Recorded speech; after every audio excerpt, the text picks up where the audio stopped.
Good afternoon, everyone. A very warm welcome to CFJ sponsor symposium on the topic improving the management of hypertension, solve change the paradigm.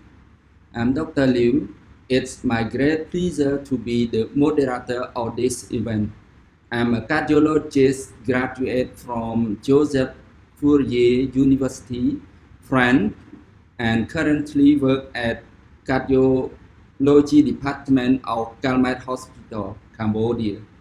First of all, let me thank AFCC organizer, Xavier, and the speaker who make this event happen.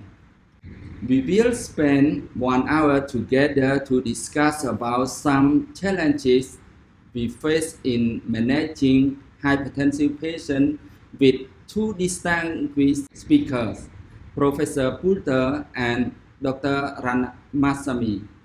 Professor Neil Poulter will share with us about evolution of hypertension management from guideline to clinical practice.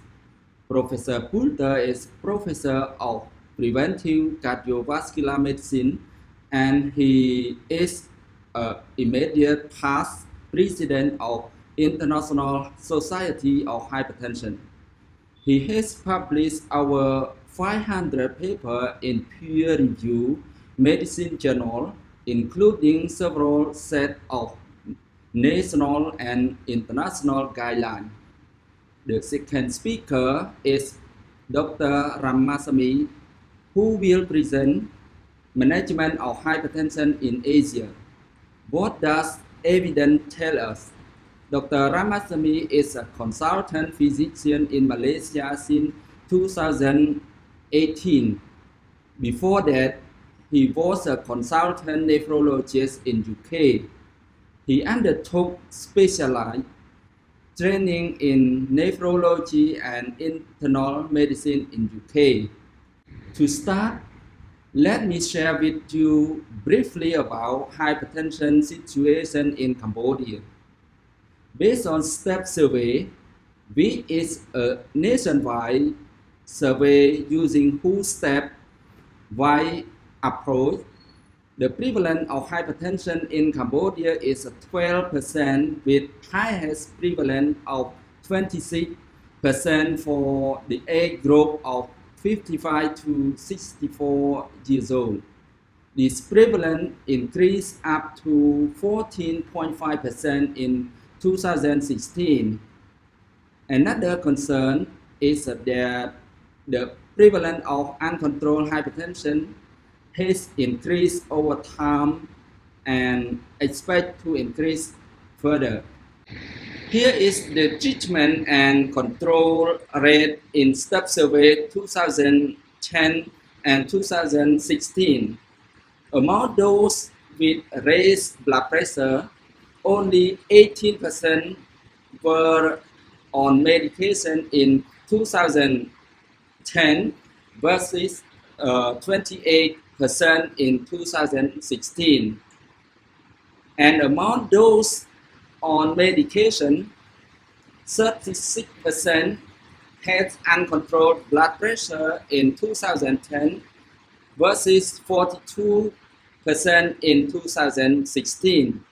So there is a real need in Cambodia to improve patient awareness about hypertension and the benefit of early diagnosis, to reinforce the awareness on the benefit of treating early to reach blood pressure control with optimal treatment, preferably the combination and ideally single pill combination.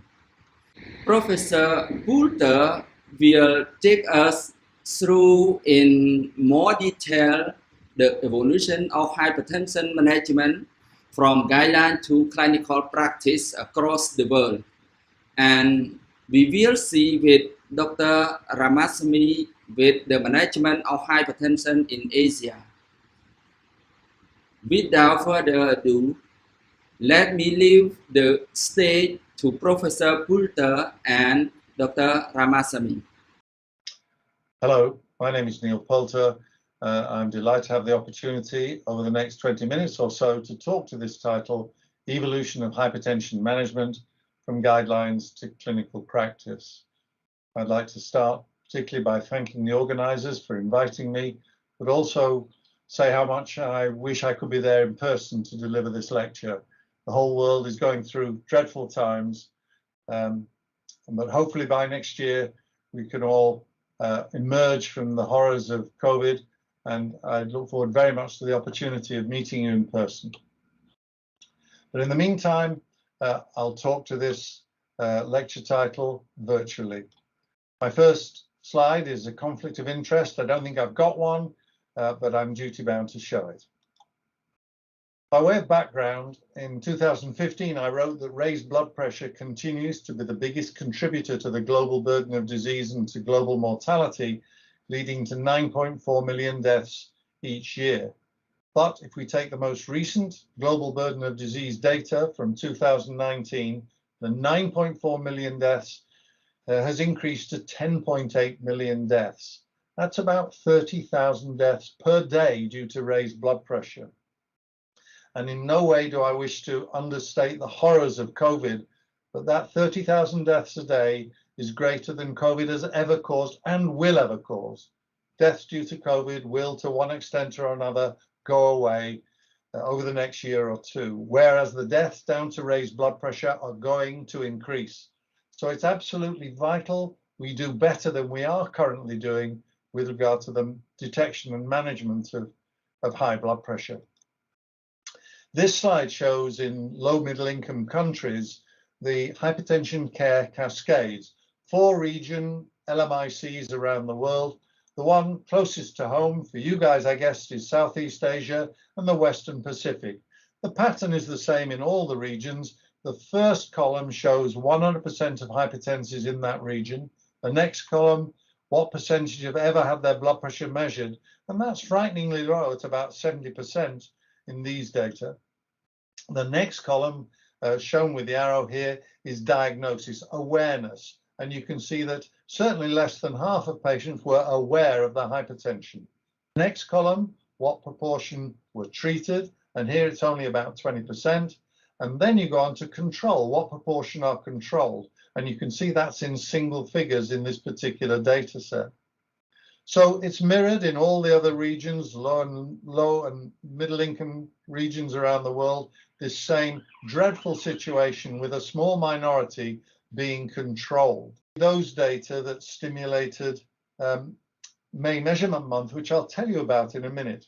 It was these data from the PURE study, now say about 15 years old, but it stratified countries by high to low income level, and it showed amongst their hypertensives awareness, treatment, and control. And as you go from high to low income countries, awareness gets worse, treatment gets worse, control gets worse. But if we just focus on the global data in the bottom row here, you see that less than 50% of hypertensives were aware that they had the problem. So that made me realize back in 2016, as the incoming president of the International Society of Hypertension, that we have to focus on awareness. There's no point in making the treatment perfect if the vast majority don't even get it measured. That has to be a focus. And hence we launched in May 2017, May Measurement Month, to put the spotlight on increasing access to screening of blood pressure as potentially the most effective way to reduce the adverse toll on health due to raised blood pressure. Here you see the results of the 3 completed campaigns to date in May Measurement Month 2017 to 2019, and they're the combined data.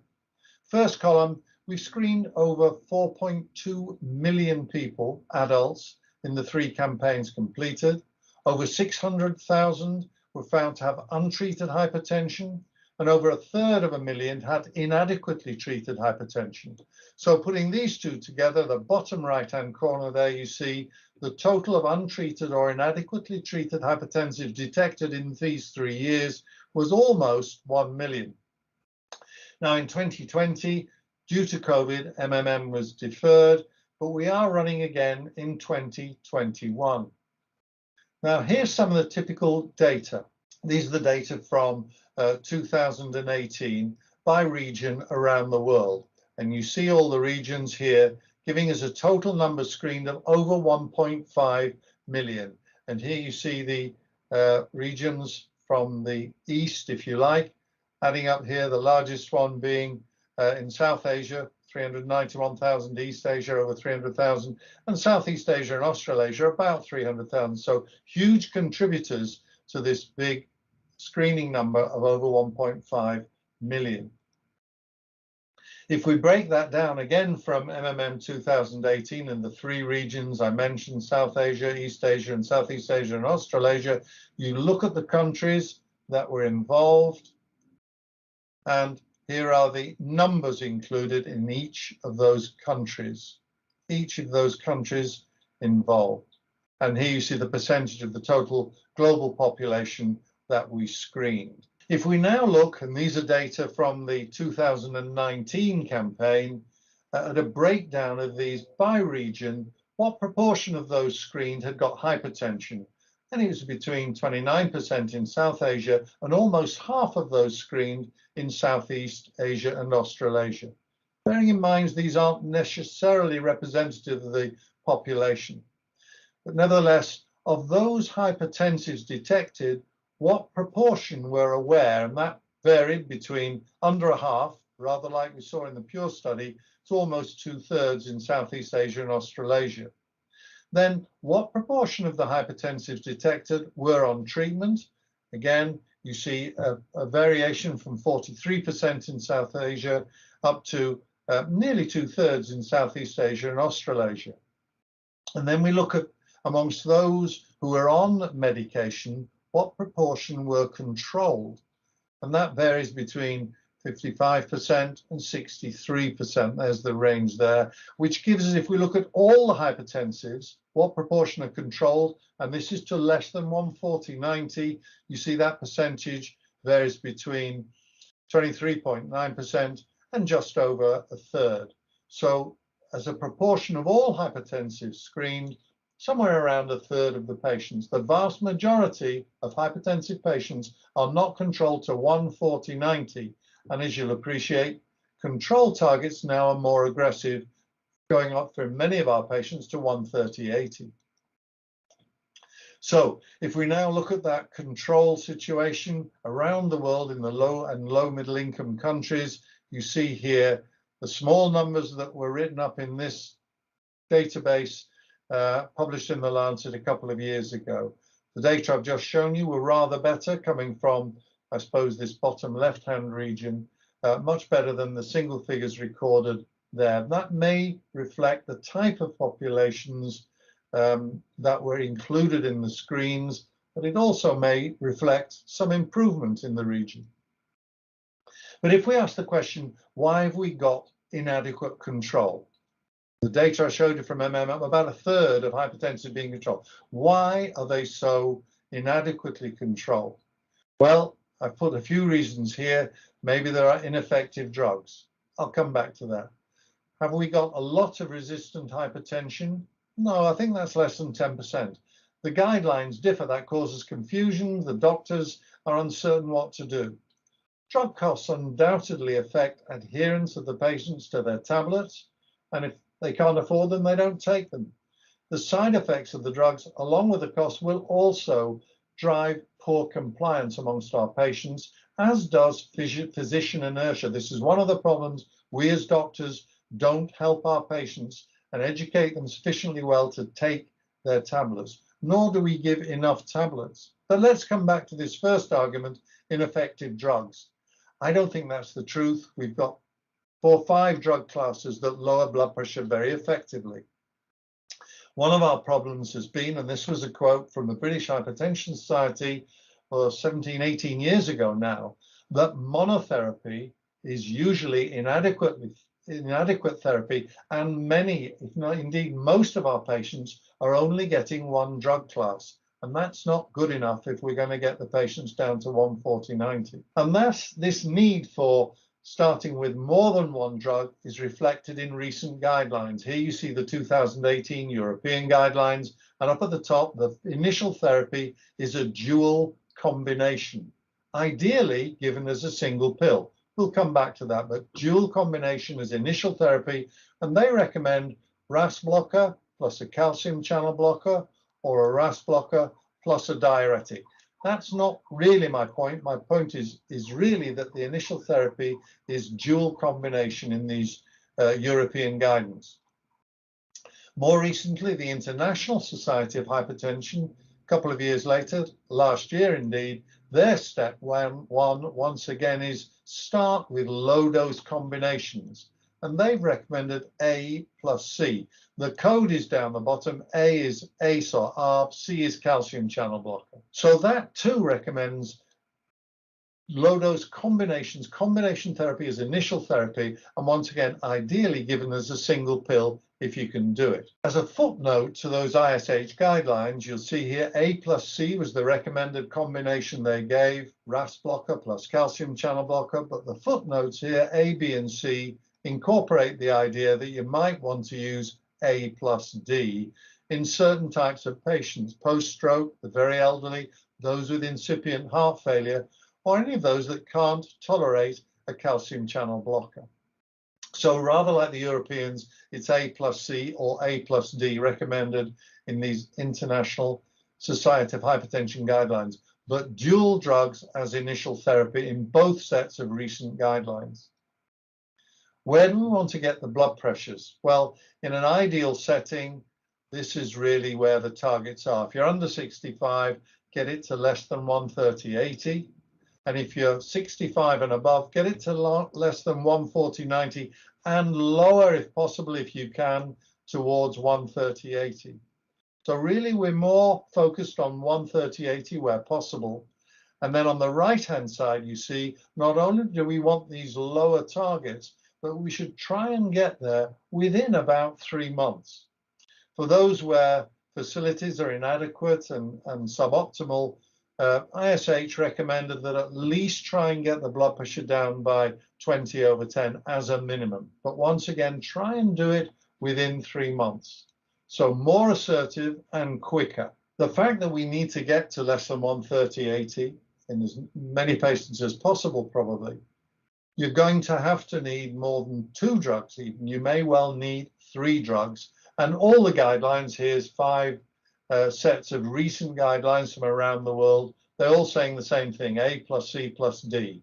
It's all the same thing. So RAS blocker plus calcium channel blocker plus diuretic. The only difference is how the diuretics are described, and that's very confusing. I have to say that if you look here at the American guidance here, ASH-ish, or this one, D2, they call thiazides, and they don't mean that. They mean thiazides or thiazide-like. The British, on the other hand, and the International Society, in my opinion, say thiazide-like, and they mean it. Not thiazides, they mean thiazide-like. However, the point is this: triple therapy is increasingly required if we're going to get to 130/80 for a high proportion of our patients, and all the guidelines agree A plus C plus D. Let's break that down a bit. Which A? ACEs or ARBs? Well, the International Society said in 2020 the randomized trial benefits between ACEs and ARBs were not identical in different patient populations. So the choice between the 2 classes, whether you choose ACE or ARB, of RAS blockers will depend on patient characteristics because the trial evidence is different.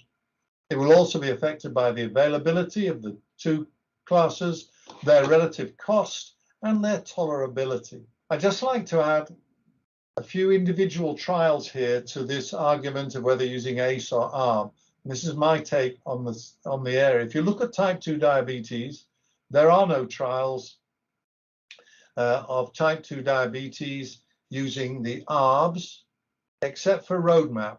And in ROADMAP, the cardiovascular events were increased using an ARB versus placebo.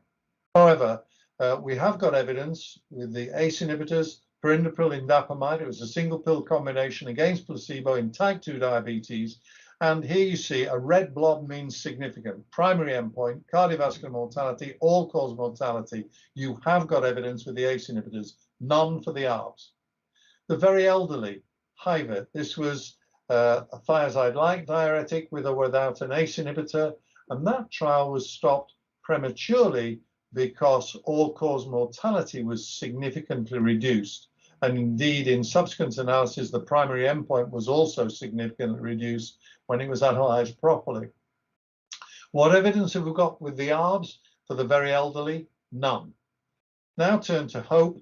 Remember, ACE inhibitor versus placebo in high-risk patients, significant, significant, significant. Oh, works with the ACE, let's try it with the ARB. Same trial design, same population using telmisartan rather than ramipril, using the ARB, didn't work, didn't work, didn't work.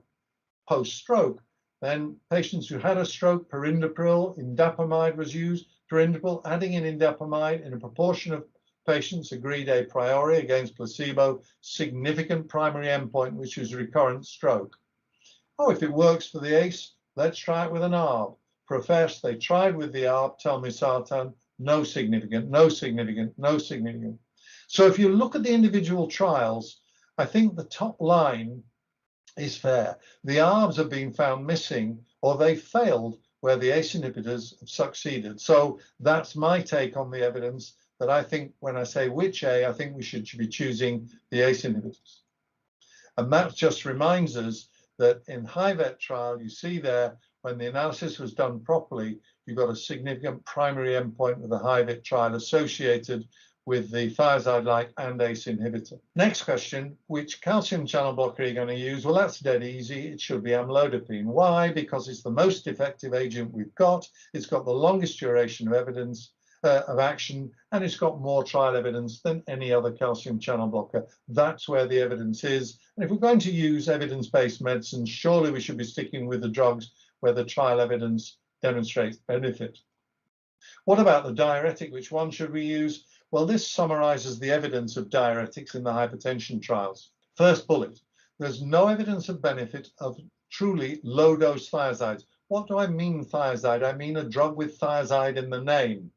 Hydrochlorothiazide, chlorothiazide, benzoylmethiazide, they're all thiazides.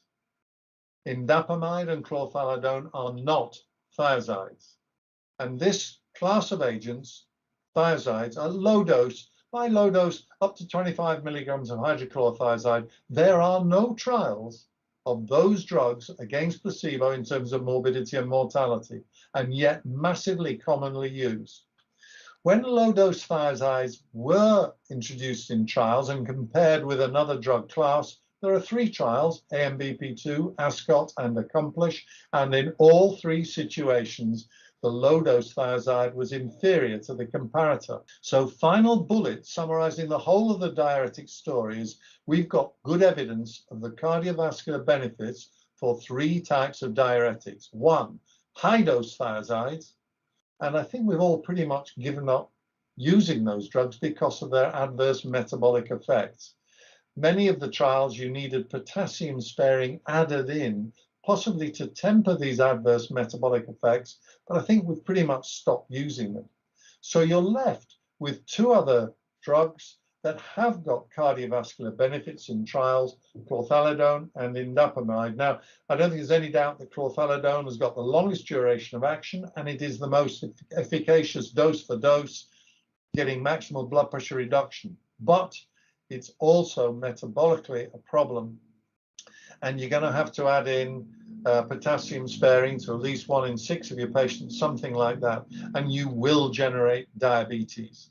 On the other hand, indapamide, particularly at slow release form, is less diabetogenic and much more friendly from a metabolic point of view. So that really summarizes why the British and the International Society of Hypertension have gone for thiazide-like diuretics in their recommendation. Which D?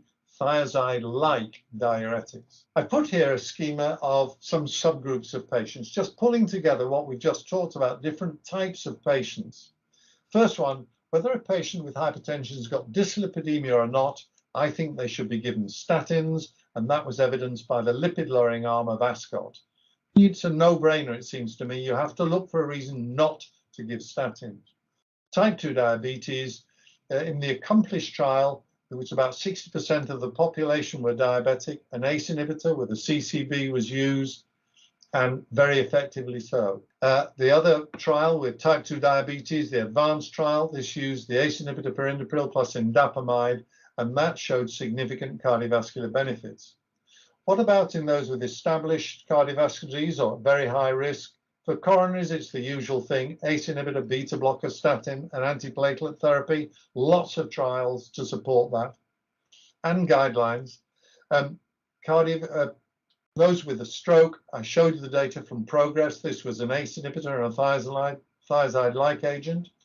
In isolated systolic or the very elderly, 3 trials have given the evidence for a dihydropyridine calcium channel blocker. That was Cystine, nasoldopine. Shep used clothalidone, and Hyvet used indapamide and perindopril in these very elderly populations. Left ventricular hypertrophy, this is the one occasion where there is a large randomized trial involving an ARB which gave benefits. That was the LIFE trial, and it was combined with a thiazide against atenolol and a thiazide.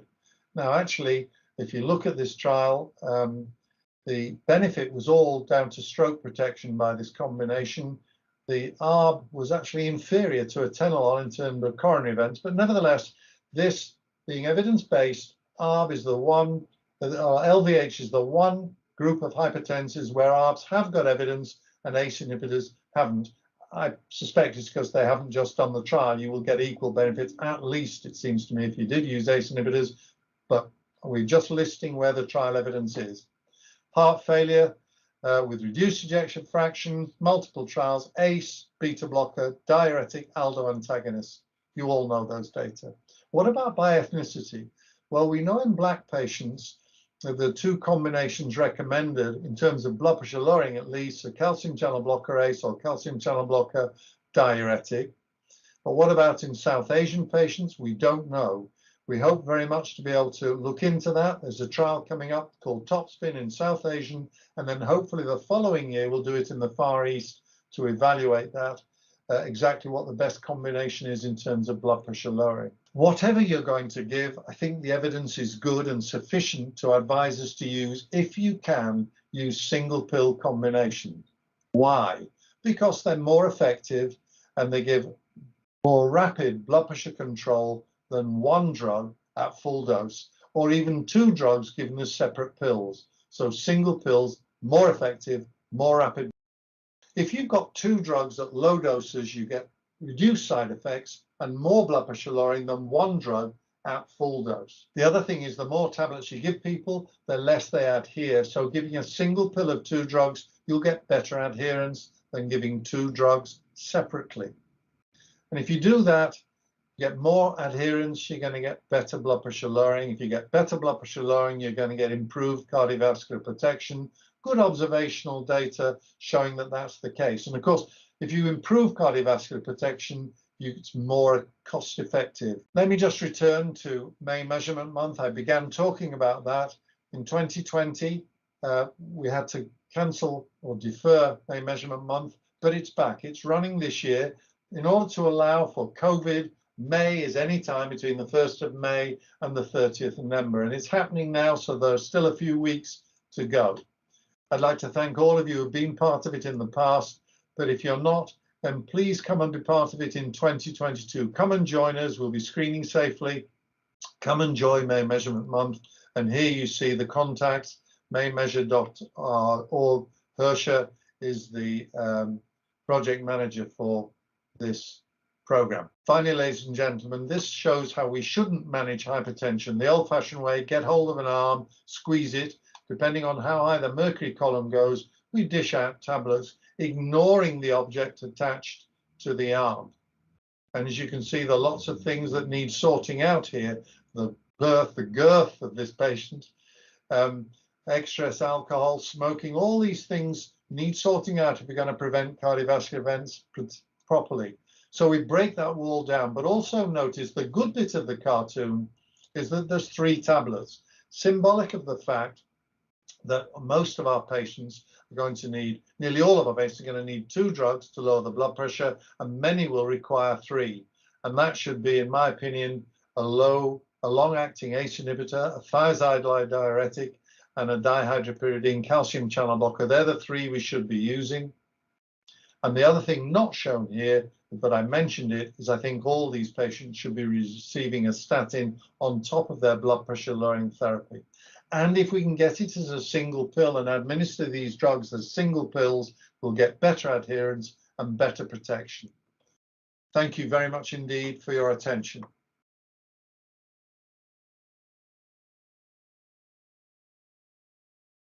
Greetings, ladies and gentlemen.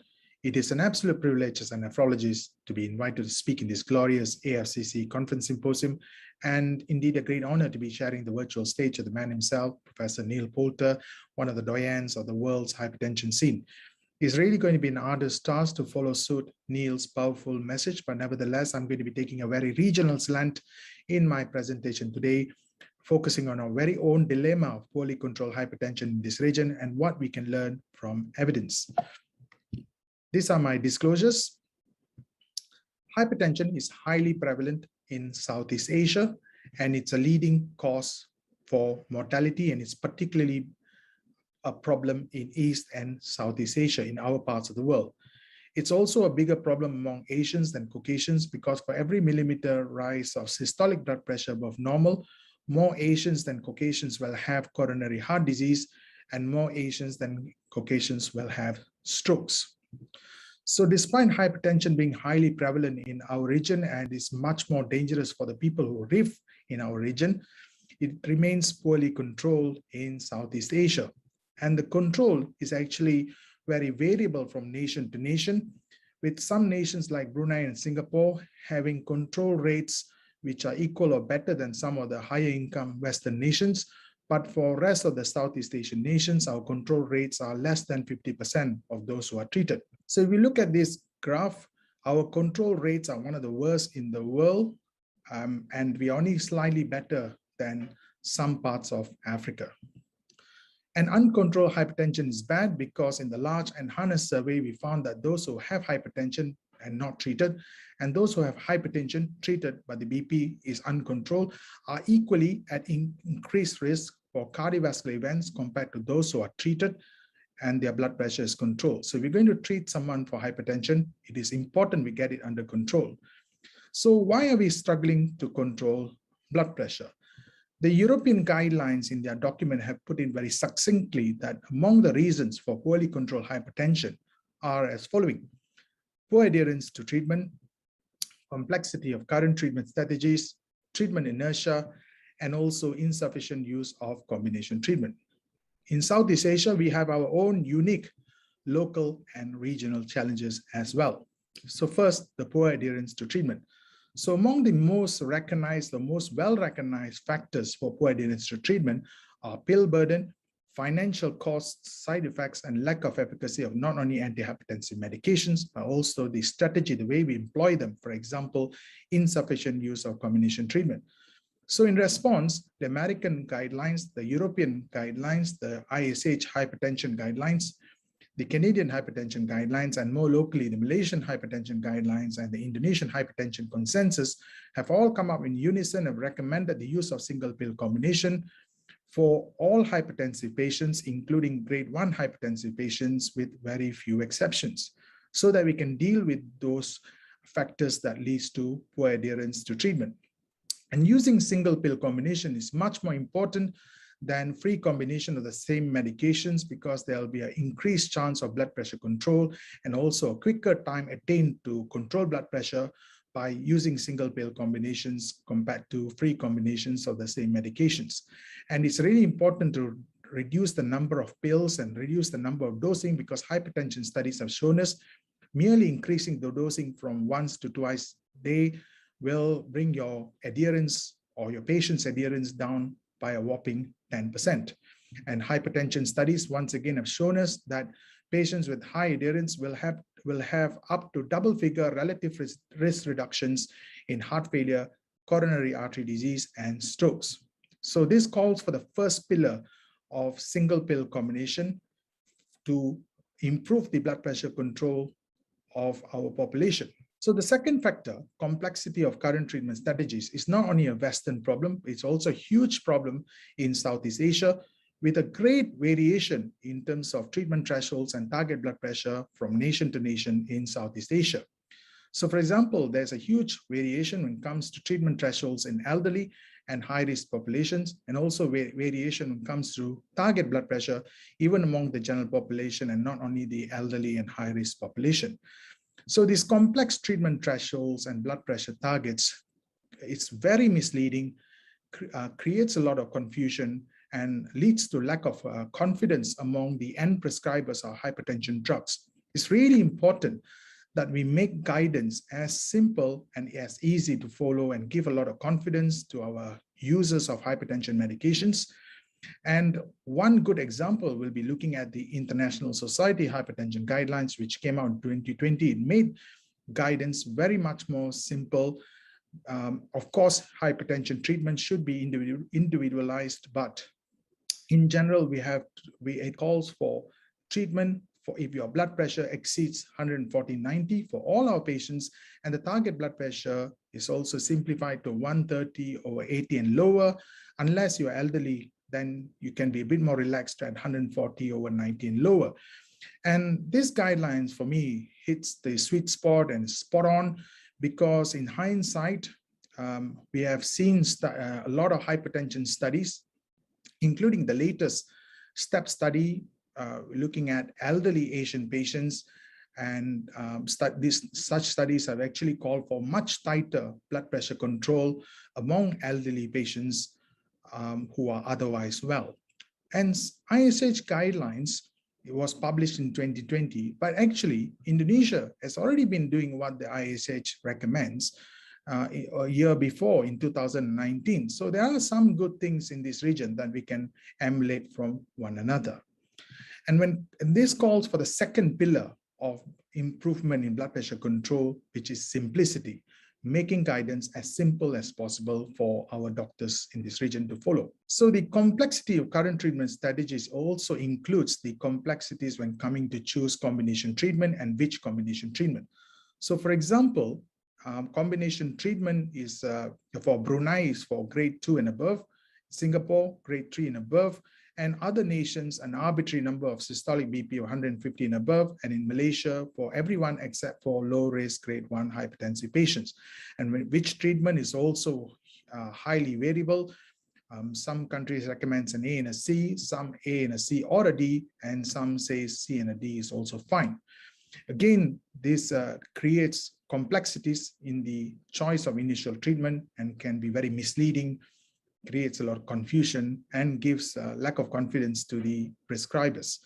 So once again, I think ISH guidelines has made it very simple that all patients should go on combination medications, ideally a single pill combination, except if you are low risk grade 1, very old or frail.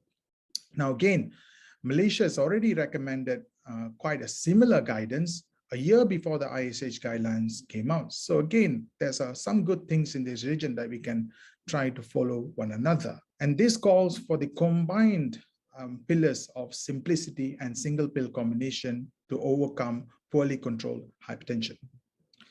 The next two factors of treatment inertia and insufficient use of combination treatment are interconnected.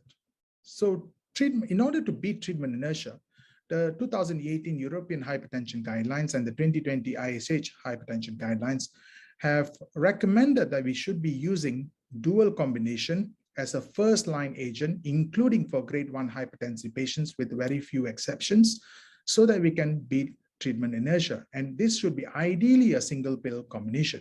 But what happens in our region is that in most patients, we'll start with one drug, and when they come back for their appointment in a couple of months or so, we find that BP is not controlled, so we'll increase the dose of first drug. Then they'll come back in a few months down the line. They might have side effects, or their blood pressure remains uncontrolled, so we'll add a second drug or change the first drug. They'll come back again in a few months' time. We find that BP might not be controlled still, and we'll change a second drug or add a third drug. Now, this is incredibly laborious and a time-consuming process and may miss an important target of trying to get blood pressure control speedily within 3 months, which is not only a European guidelines, but also what the ISH guidelines recommends. Now, why do guidelines recommend speedy blood pressure control within 3 months? And that's because a lot of studies have shown us that the quicker we get our blood pressure control, the lesser cardiovascular events our patients will be exposed to. For example, in the famous VALUE study, patients with hypertension were randomized to either valsartan or amlodipine, but it didn't matter which blood pressure arm they belonged to. Those who had their blood pressure control within a month had subsequently 12% lower cardiovascular events during the follow-up period.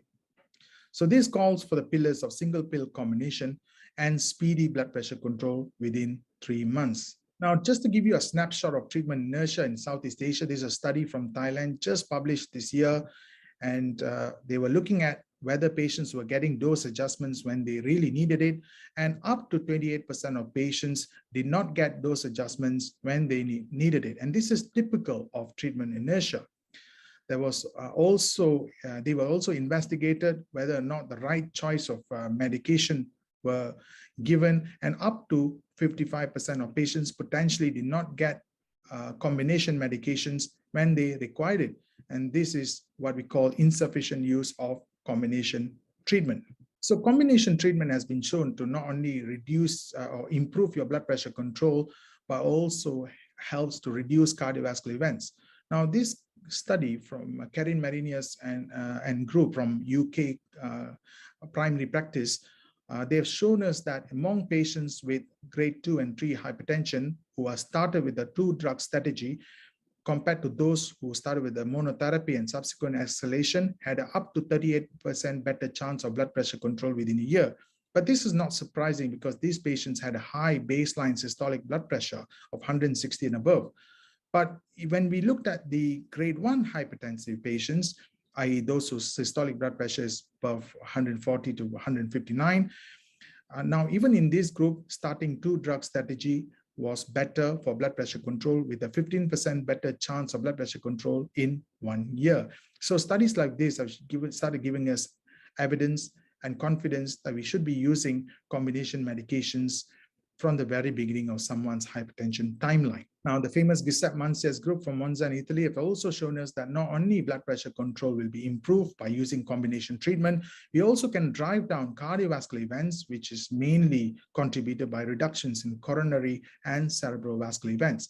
More interestingly, the same study has shown us that those who started with the monotherapy and subsequently escalated to combination treatment when their blood pressure required it, had an odds ratio of 1, means no difference to the cardiovascular events, compared to those who started on a combination treatment and maintained on a combination treatment.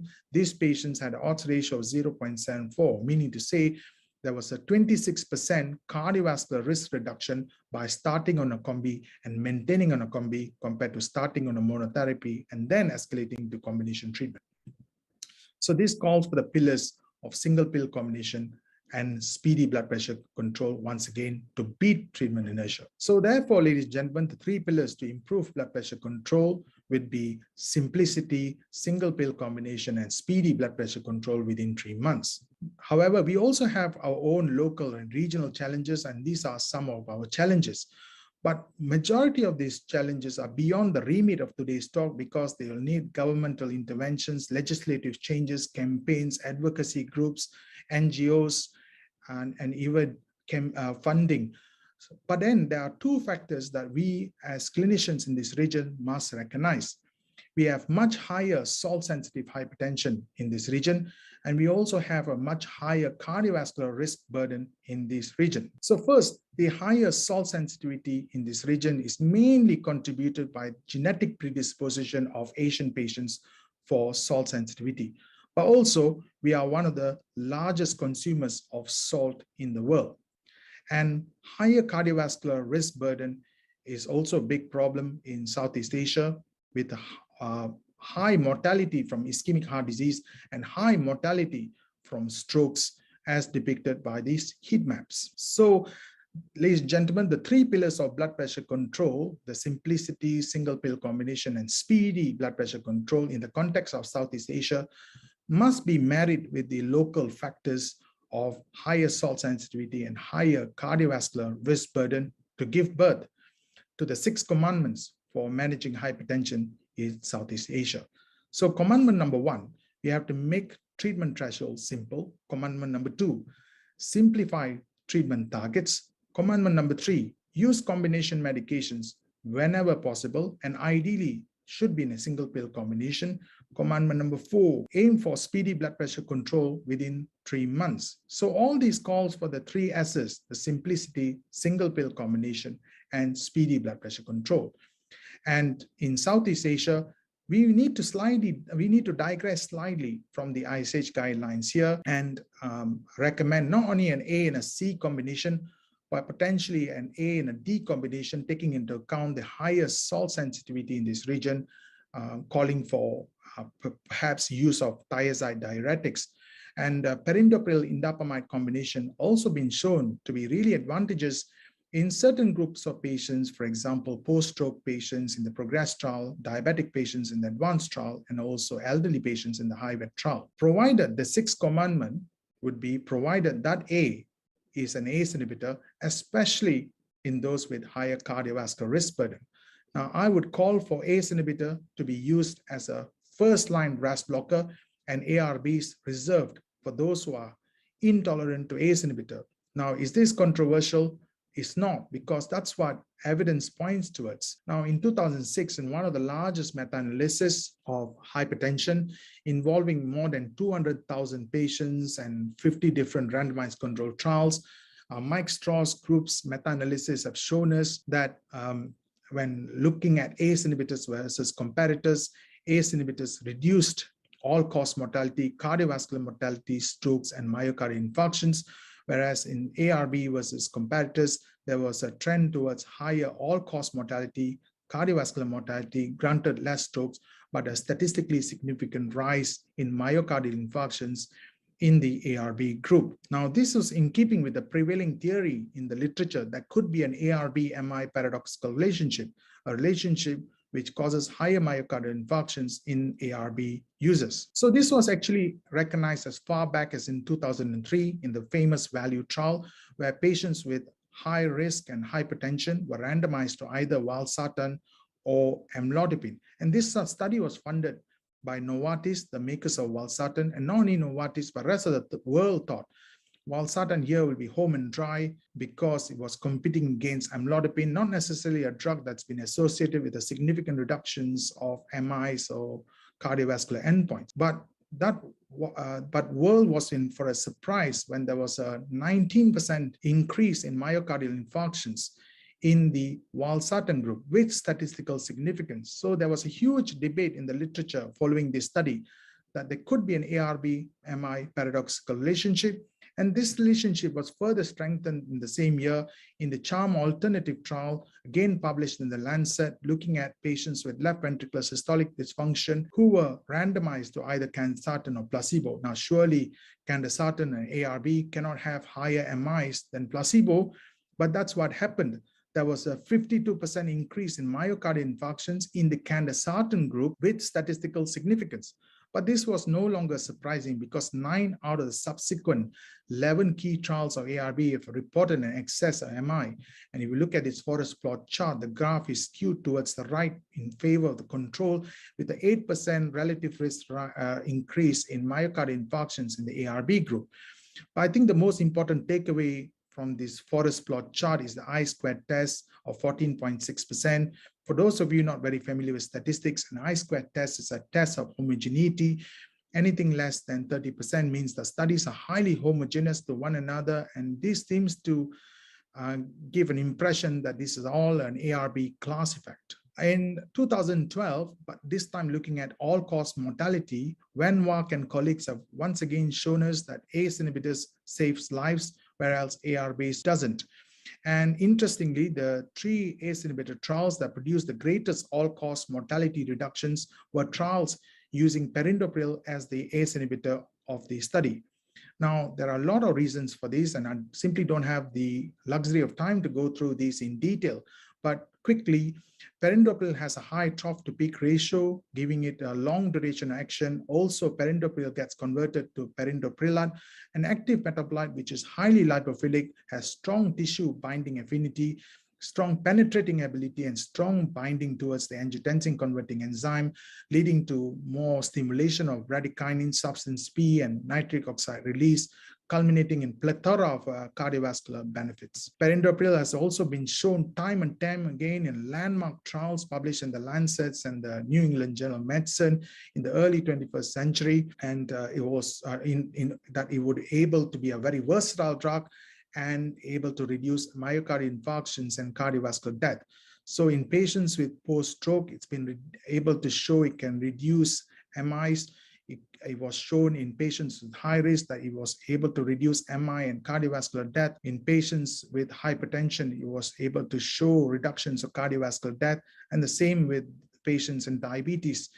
Again, reduction in cardiovascular death, once again seen in elderly patients above the age of 80, a reduction in cardiovascular death. Now, in 2016, in a very huge meta-analysis published in a very reputable American Journal of Kidney Disease, they were comparing ACE inhibitors and ARBs in patients with CKD. Now, this is using mountains of data in the last 20 to 30 years to make meaningful comparisons between ACE inhibitors and ARBs. And what they found is that, yes, both ACE inhibitors and ARBs reduce kidney failure, but when a network meta-analysis was performed to compare ACE inhibitors and ARBs, ACE inhibitors did better. But once again, when it comes to cardiovascular death, the same trend continues even in patients CKD, that ACE inhibitors save lives and ARBs does not save life. Now, this is not surprising because even in the seminal IDNT trial, where irbesartan sort of became a mainstream drug for patients with diabetic CKD, it was shown that yes, irbesartan reduced renal composite endpoints compared to amlodipine, but there was also higher incidences of myocardial infarctions in the irbesartan group. So once again, in keeping with this meta-analysis, which was a huge meta-analysis, 69,000 patients, that yes, it can reduce kidney endpoints, but ARBs are associated with higher cardiovascular death. Now, in 2017, this systemic review was looking at meta-analysis, other meta-analysis, including meta-analysis from Sripal Bangalore's group, one of the forefront advocates of ARBs in the world. And once again, ACE inhibitors were associated with a reduction of cardiovascular death, whereas ARBs was associated with an increased cardiovascular death compared to placebos. And the reductions of mortality seen with ACE inhibitors crossed various population groups, including hypertensive patients, diabetic patients, patients with coronary artery disease, and high-risk patients, whereas ARBs did not. Now, this has finally led to the feeling that ACE inhibitors and ARBs are not interchangeable anymore. In fact, it's almost punishable to call ARBs ACE inhibitors without cough. So in 2019, the European guidelines for diabetes have recognized this and recommended the use of ACE inhibitors as a first line, and only use ARBs if you are intolerant to ACE inhibitors. And a year later, in 2020, the acute coronary syndrome guidelines in Europe have also changed, and once again calls for the use of ACE inhibitors as first line and ARBs only if you are intolerant to ACE inhibitors. And across the English Channel in 2020, the NICE guidelines also recommends in patients with acute coronary syndrome that we started on ACE inhibitors indefinitely and only ARBs if you're intolerant to ACE inhibitors. Now, the momentum against ARBs continues in 2021 this year, when the ESC guidelines for heart failure came out, and now it is recommended that you only use an ARB if the patients are unable to tolerate ACE inhibitors or ARNIs. So I think there's beyond any reasonable doubt that we should be using ACE inhibitors as a first-line drug, especially in those with higher cardiovascular risk. And in summary, ladies and gentlemen, we need to keep guidance and as simple as possible. We need to use single pill combination as much as possible, as much as resources permits us to do so. We need to get speedy blood pressure control. We need to consider not only A and a C, but also A and a D, given higher salt sensitivity in this region, provided that A is an ACE inhibitor. With that, I'd like to thank you for listening. I'd like to paraphrase my former boss in England, Sir Liam Donaldson, the former Chief Medical Officer. We want to change the poorly controlled hypertension status in our region, then we have to start changing what we are doing now. So thank you.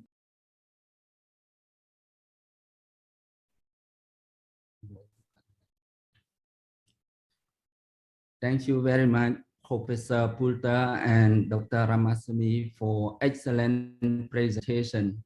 Now it comes to panel discussion. We have questions from audience. First question is for Professor Poulter. Professor Poulter, you mentioned about amlodipine should be preferred to use to combine. However, in daily practice, some patients experience leg edema with amlodipine. The question is that what is your recommendation in this case? Should we continue amlodipine or switch to other treatment? Please, Professor Poulter. Thank you. The question is very reasonable because ankle edema is reasonably common with dihydropyridines and with amlodipine. The first thing to note, it's a dose-responsive side effect, so much less likely, for example, if you're on 2.5 milligrams compared with 5 compared with 10. The other thing is it's less likely to appear if you have it alongside an ACE inhibitor. You'll have less ankle edema then, also with a diuretic. But nevertheless, the one trick that I try is to take the tablets at night. It seems unlikely, but I think there's reasonable evidence, certainly anecdotal evidence, that by taking the same dose of amlodipine at night, you get less ankle edema. If despite that, the ankle edema is intolerable, then some people try other dihydropyridines. I tend to move to verapamil, slow-release verapamil, which causes constipation, but does lower the blood pressure reasonably effectively and doesn't cause ankle edema.